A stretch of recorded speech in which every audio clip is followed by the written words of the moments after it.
നമസ്കാരം.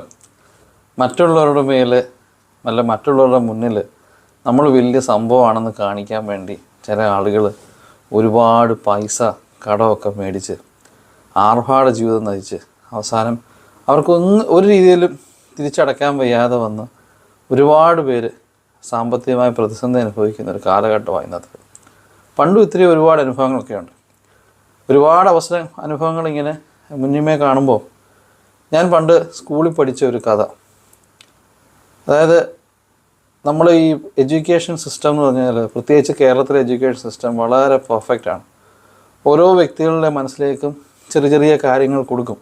കാരണം അവരുടെ മുന്നോട്ടുള്ള ജീവിതത്തിൽ അത് പ്രയോജനപ്പെടാൻ വേണ്ടിയിട്ടാണ്.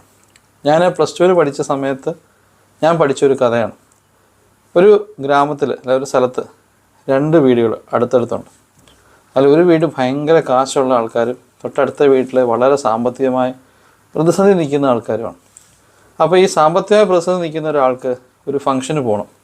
അപ്പോൾ ആ വീട്ടിലെ ലേഡി എന്നിട്ട് തൊട്ടടുത്ത വീട്ടിലെ ചേച്ചിയോട് ചോദിക്കും, നിങ്ങളുടെ ഒരു ഡയമണ്ട് മാലയുണ്ടല്ലോ, എനിക്കൊരു ദിവസത്തേക്ക് ഇടാനായിട്ട് തരുമോ എന്ന്. അങ്ങനെ അവർ ആ മാല കൊടുക്കും. ആ ഫംഗ്ഷൻ അവർ ആ മാല ഇട്ട് ഇങ്ങനെ പോയി വലിയ സ്റ്റൈൽ കളിച്ച് നടക്കും. ഫംഗ്ഷൻ കഴിഞ്ഞ് തിരിച്ചു വരുന്ന വഴിയിൽ അവർ നോക്കുമ്പോൾ അവരുടെ കഴുത്തിൽ കിടന്ന മാല കാണുന്നില്ല.